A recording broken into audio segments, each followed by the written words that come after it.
Congress turns bloody as gunmen shoot chairman's brother, 4 killed. And PDP candidate steps down for APC after Wike's intervention. Details now.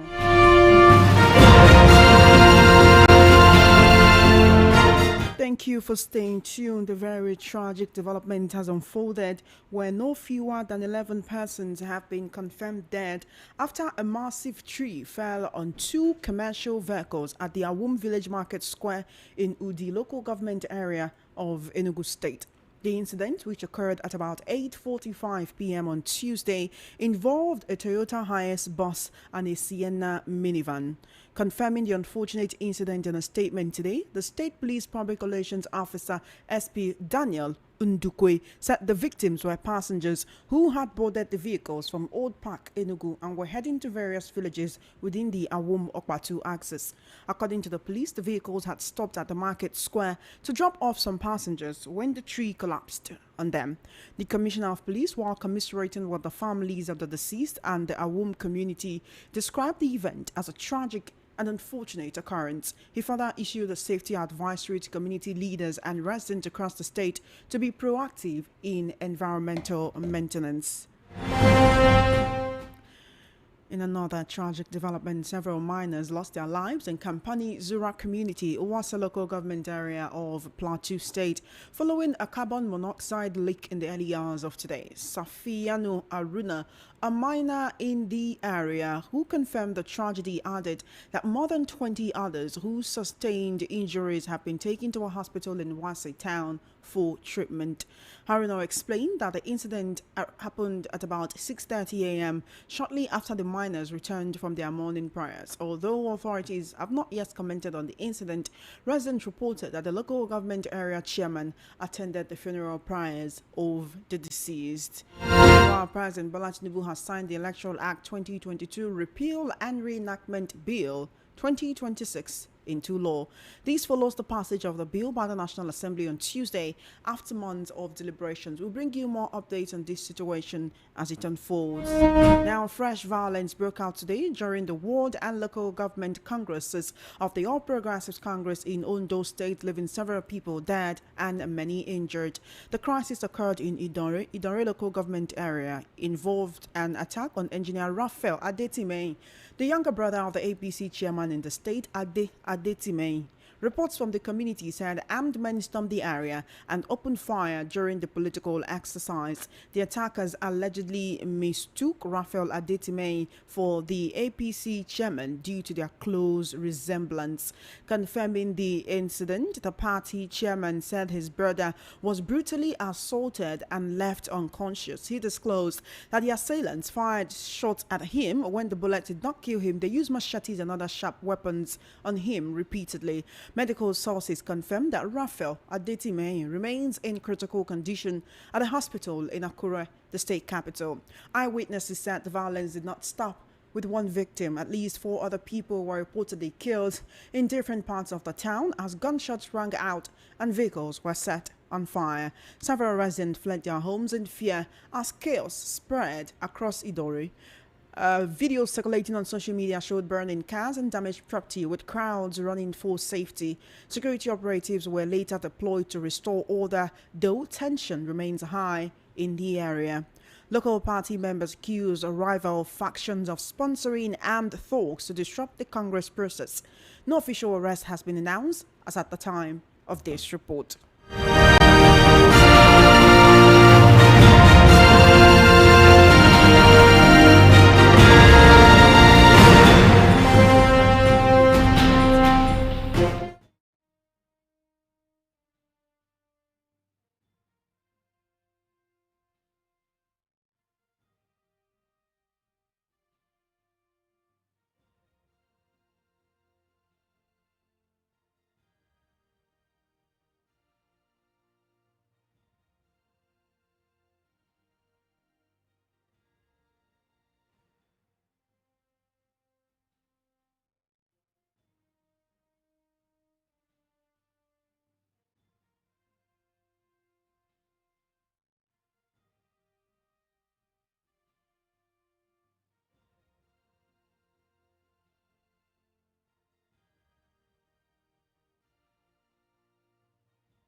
Still on the news, at 6, Hajia Hassana Shaibu Dada, Assistant National Youth Leader of the North Central of the ADC, has strongly condemned what she described as a politically driven selective prosecution targeting former Attorney General of the Federation, Abubakar Malami, and former Kaduna State Governor, Nasir El-Rufai. Meanwhile, the People's Democratic Party (PDP) chairmanship candidate for the Buhari Area Council election, Julius Adamu, has withdrawn from the race in favor of the All Progressives Congress APC candidate Joshua Musa, in a move that has raised eyebrows across the Federal Capital Territory political landscape. The stand down, marked by a show of supporters and political heavyweights, took place today in Buhari, where FCT Minister Nyesom Wike was present. A video of the event shared on Facebook captured the moment Adamu publicly declared he would no longer contest the chairmanship seat and urged his supporters to back the APC candidate. Addressing the crowd, FCT Minister Nyesom Wike said, "We have agreed that he will stand down for Joshua," end quote. Adamu, in his remarks, described the decision as born out of deep consultation with Wike and stressed that he and Musa were brothers, adding that it would not be nice for two brothers to kill each other over one business. The February 21, 2026 FCT Area Council elections will see voters in the 6 councils: Abuja Municipal Area Council, Buhari, Gwagwalada, Kuje, Abaji, and Kwali, elect chairmen and councillors. The Independent National Electoral Commission (INEC) fixed the date after campaigns officially began in September 2025 and ran until February 19. You are currently listening to the news at 6 on Voice of the People 90.3 FM. We'll take a very short break now and return with more news and, of course, the news analysis segment, where I'll be speaking with Mr. Awa Omiko of the Sunday Editorial Desk to give us his own perspective and analysis on the issues in the news this evening. Stay with us.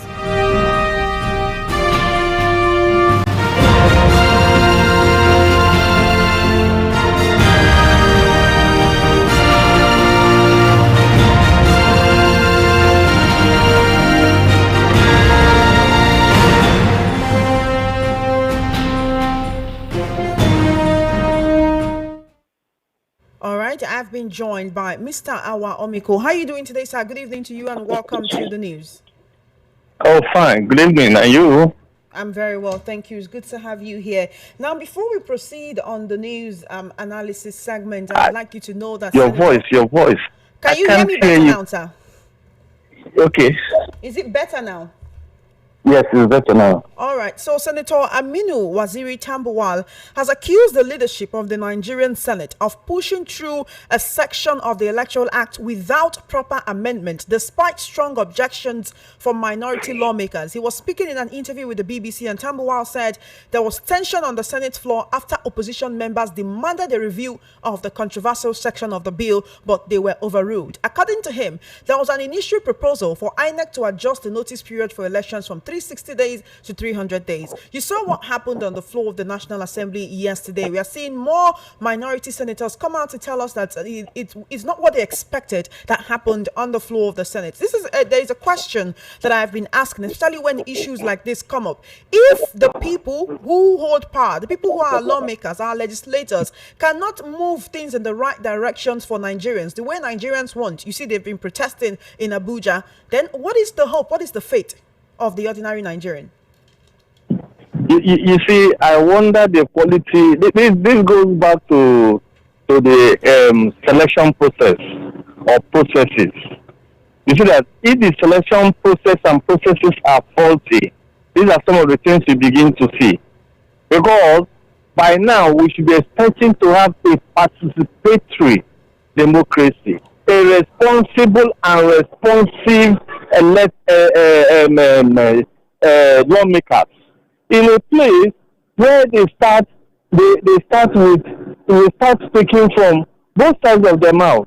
It shows that the coordination, so that the center is weak and some of them don't know why they are there. We shouldn't be there to have a cash and carry democracy. That is not it. That will never lead to quality legislation and better society.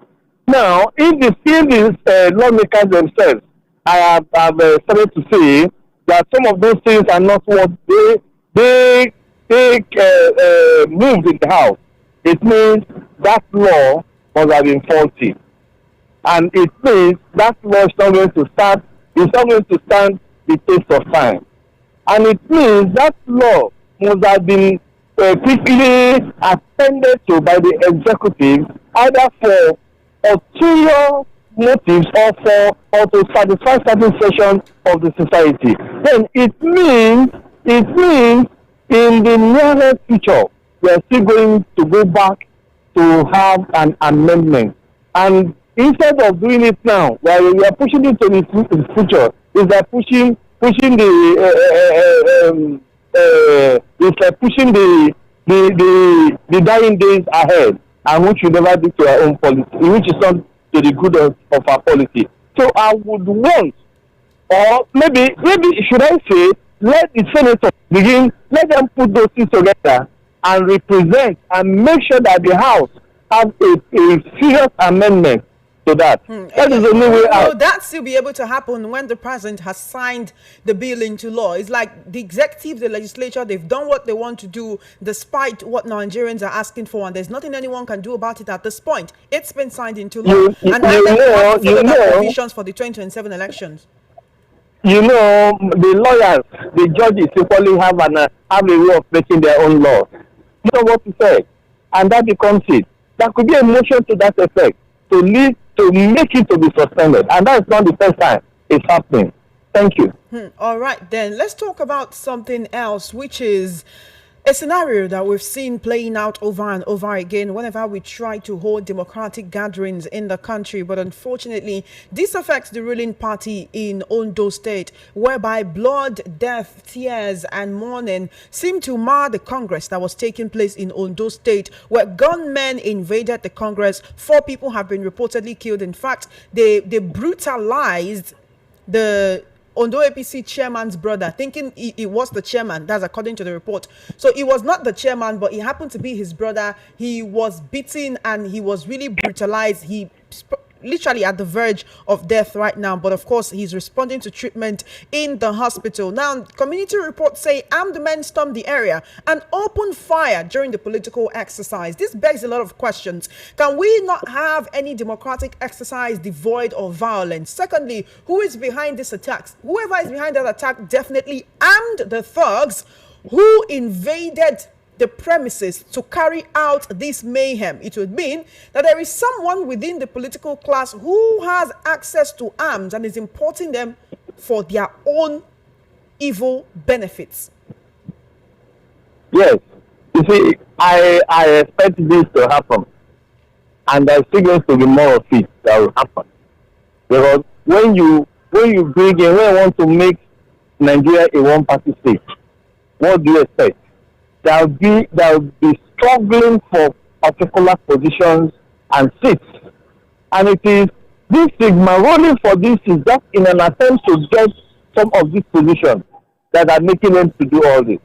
You should know that within this period, arms importation is when people begin to talk about the importation of arms, either by big or small, people thought it was a joke.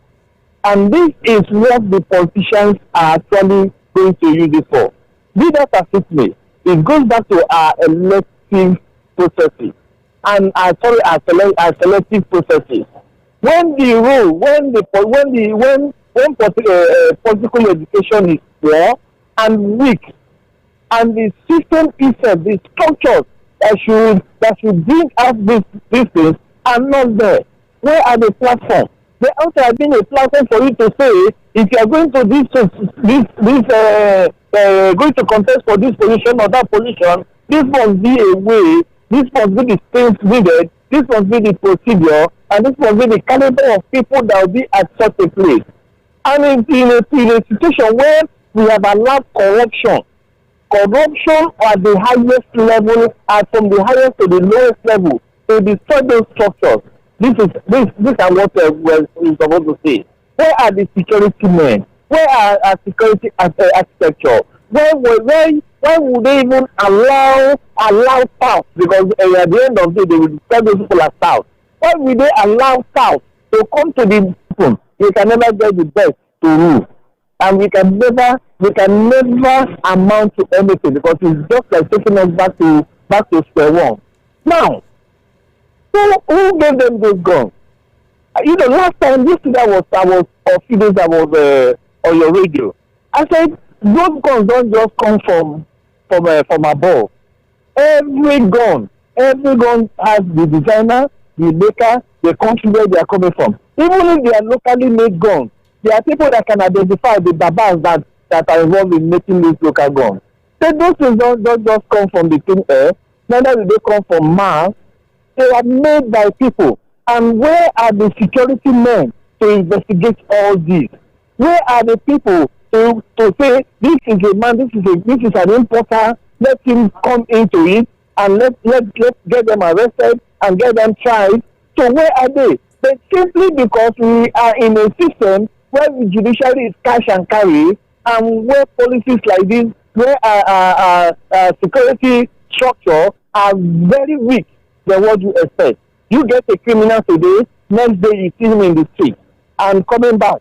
And if case something taken, you that even reported the criminal, he will come for you. And the same police that are supposed to protect you will sell you out. So what do you expect?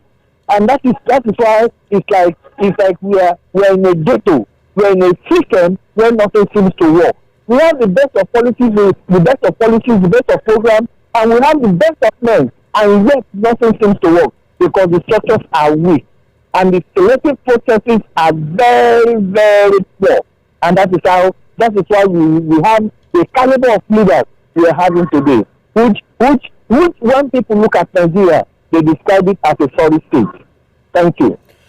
There is a fear that if this is happening at just a local government congress, what will happen when we are having maybe National Assembly, presidential elections, governorship elections across the country? It's like there are people who sit in the comfort of their homes and they are so desperate to hold on to latch onto political power that they are ready to do anything. But let's quickly look at the PDP candidate in the Abuja Municipal Area Council election, stepping down for the APC candidate just about 3 days before the election. The PDP chairmanship candidate for Buhari area stepped down. He withdrew from the race. He says he's supporting the APC candidate. He said him and the APC candidate, they are brothers, and they have agreed that he will stand down, that they are brothers, and it will not be nice for two brothers to kill themselves over one business. Should we deduce here that he is seeing the council chairmanship as a business and not as a call to service? But not just that. How does he hold on to this campaign under the platform of the PDP, and then 3 days later he is withdrawing support the APC candidate? Would you say that they played a long game here? Yes, you can read that out. Is it just identifying that is the brother, or is it just recognizing that their mother or whatever, or their kinship, or they have the same blood flowing in them? That's a sellout, and it shows that they don't even know why they are in politics. And I keep on telling you that it goes down to the quality of people selected to be at certain place. No manifesto, they are the same.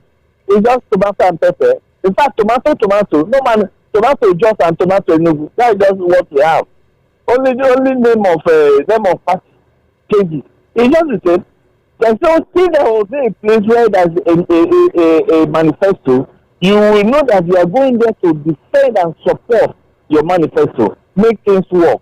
And they are saying it as a business, as a trade, not as call to service, not as call to improve the society which they live in, not as call to better the nation, but as call to enrich themselves, their cronies, and anybody that is very close to them. So that shows the quality of people we have as politics. And I will take you back to one of we should emulate the Edus of the 80s, where you see in one family, there is NPP, there is MPN, and there is AG, Action Group. And yes, none of them, they never quarreled. They all came out because these three parties had different manifestos, and yet each of them were fighting to make sure that that manifesto is implemented. Though UPN won for Lagos, but yet it never made the two brothers to fight. So we have examples. If you look at Ikoku, for instance, Ikoku Junior and the grand Ikoku Senior, you see that Ikoku Senior was in a different party. The thing here is, Mr. Awa, you're taking it literally that you think they are brothers from the same mother or from the same clan, or they share a kinship, or they share blood. It doesn't seem that's what's going on here. They are political brothers. The grammatical meaning of brother means they're in the same clan, they're in the same place, and whatever. It may be religion, it may be by blood, it may be by tribe, it may be through marriage, it may be any means. That brother shows that they have something in common. They fraternize. The fraternity shows that they have one cause. Either in any way you may look at it. And that is why I am bringing the people that are even at a closer affinity than he thought, to show that they have the same blood flowing in them, and yet they were able to carry out their policies. In his own case, he shows that he is there for the sake of money and not for service. And that shows, if it was to be in a clan where things work out well, such a person can be banned for politics, because the people will never believe in him. And what he tried to tell you is that when the Ration A leaves, that is going to, when the PDP man starts serving, it's going to be his own turn, either by crook or by fair means, and which is not proper for our Mr. own. Awa, do you think that there could have been some element of inducement in this? What I said it initially. I said yes. It's one of the policies of allowing a one-party state, that a particular party must come up and rule and dominate everywhere. This kind of leaves the PDP in limbo. There's a crisis. Crisis of selection, crisis of captains matching, and crisis of personalities. And that is what we've just witnessed in the Southwest is a microcosm of what is going to happen at the larger forum. Thank you. All right, then. Thank you so much, Mr. Awa Omiko. There is a lot more to discuss, but we have to go because of our time. I do appreciate you for being a part of the news at 6. Thank you so much for your time and for your analysis. Thank you. Enjoy the rest of your evening. You have been listening to the news at 6 right here on Voice of the People, 90.3 FM. Just before we wrap up, let's take a look at the top stories again. You heard that many people have been feared dead in a gas leak at a Plateau mining site. President Tinubu signs electoral bill into law. Ondo APC Congress turns bloody as gunmen shoot chairman's brother, 4 killed. And PDP candidate steps down for APC in Abuja after Wike's intervention. That's a wrap on the news at 6 on Voice of the People, 90.3 FM. My name is Chioma Innocent. Good evening to you and thank you for listening.